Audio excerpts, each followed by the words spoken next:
Isang babaeng biglang sumulpot sa kamalayan ng sambayanan. Dinulat ang mundo ng showbiz nang siya'y maparatangan, mapangahas, may paninindigan at hindi sumusuko sa laban. Naging tikom ang bibig, ngunit ngayon babasagin na ang kanyang matagal na katahimikan. Ang babaeng sa matinding eskandalo ngayon nasasangkot. Ngayong gabi, isa-isa niyang sasagutin ang mga akusasyon at mga pambabatikos ng sambayanan. Ngayong gabi, maririnig na ang kanyang pinakahihintay na panig. Ang babaeng itinuturong nasa likod ng hiwalayang Cesar Montano at Sunshine Cruz. Ang kanyang mainit na pag-amin. Krista Miller, live. At makakasama po natin ngayong gabi ang controversial na celebrity na walang iba kundi si Krista Miller. Hi, Krista. Krista, magandang gabi sa'yo. Okay, siya pala ito. Oo nga. Oo. Kababayan Finally. ko from Valenzuela. Magkalapit lang pala bahay namin. Wala akong kalam-alam. Okay, kumusta ka naman ngayon? Okay lang po. Pagkatapos ng bagyo ng intriga? Ayun naman po, pagkatapos ng bagyo, ano naman, puro araw na. Ayun. Hindi naman, ano. Maganda, di ba? Tama, positibo yon. Ito, once and for all, kasi paikot-ikot ang mga kwento kung ano talaga ang totoo sa inyo ni Cesar Montano.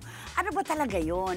Totoo ba na inagaw mo si Cesar kay Sunshine? Totoo bang nanligaw siya sa'yo at pumatol ka naman? Anong totoo? Tsaka ano yung Instagram ba? Hindi Ayun. ba? Yun ang ano. Na ikaw ang naglabas.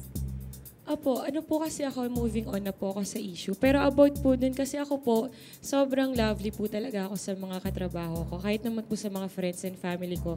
So siguro po yung mga ibang tao po na may misinterpret lang po yung Okay. pagiging, ano ko po, friendly ko. Okay. Pero eto oo hindi lang. Nagpahaging sa'yo si Cesar. Ano po, Hindi, oo hindi lang ang gusto ko. Oo, dalawa lang. Ayoko nang may mga Oo. depensa, ayoko nang may mga kwento. Oo, hindi lang. Yun lang ang In pamimili, English, yes or no? Oo. Nagpahaging sa'yo si Cesar. hindi po, kasi sa lahat naman po, sobrang sweet po talaga siya sa lahat. Hindi lang naman po sa akin. Promise po, kahit po sa mga Kahit staff. life?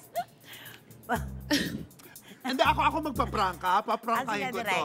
Okay, kung ako si Mr. Fu, o kaya ganun ang aking determinasyon sa buhay, pahagingan ko to. Oo. Isa pa kayang, di ba? I mean, look at you! Kasi alam mo, walang ipanganganak na kwento kung walang nangyayari. Kasi hindi namatay ito ng isang araw, dalawang araw lang. Patuloy itong pinagkwentuhan. At hindi naman sa pagmemenos sa iyong kakayahan, naging tuntungan mo ito, kaya naging Krista Miller ka ng showbiz. Di ba? Napag-usapan talaga. At bukod dun, may issue pa kayo ni Ethel Buba. Ano naman yun? Si namang Ethel Buba pangyayari ka yun? mo. Ang dami ko Oo. naman kaaway. Ang dami mong kaaway ba? O ano ba? Hindi O po. Ikaw bang inaway ni Ethel o ano? Wala pong away sa amin ni Ethel. Sobrang good friends po kami dun sa Boracay Buddies. Sa Boracay Buddies. Yung bahagi lamang ito ng yung mga pangyayari doon sa Boracay Buddies, ganun ba? Hindi po maiwasan na magkakaroon talaga ng konting ines or pero Bakit sobrang mainit ba ulo lagi ni Ethel? si Ethel po kasi totoong tao lang po talaga siya. Na pag naiinis siya, sasabihin niya po talaga. Pag gusto niya, gusto. Pag Prangka. ayaw. Oo. Diretsong tao kasi yun eh. Oo. No, Krista, ito naman medyo, let me go a little bit deeper. No? How does it feel considering na pag tinitingnan ka ng tao, usually your reputation precedes you? How do you handle it? Kasi kahit ano pa naman nangyari, nabansagan ka nga na because of your relationship, your alleged relationship with Mr. Montano. How do you feel about this? Paano mo hinahandle yan? Kung ang unang tingin sa'yo ng tao ay, si Krista, blah, blah, blah. Anong attitude mo tungkol yan?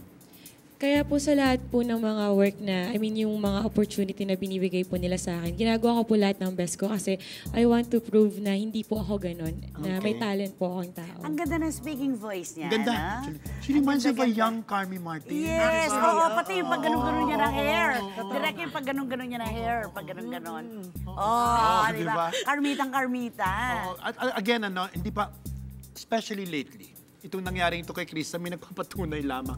Alam niyo, ingat kayo sa paggamit ng Instagram. Yes, Hindi ba? actually, Ang dami-dami ng tao sumasabit dahil dyan sa Instagram, hindi ba? Yung Instagram, talaga, lantaran mo inilabas yun. Ako po May kasi, motibo ka. lahat po ng pinopost ko po lahat. Kahit po lahat ng binibigay sa akin, pinopost ko kasi appreciation lang po talaga.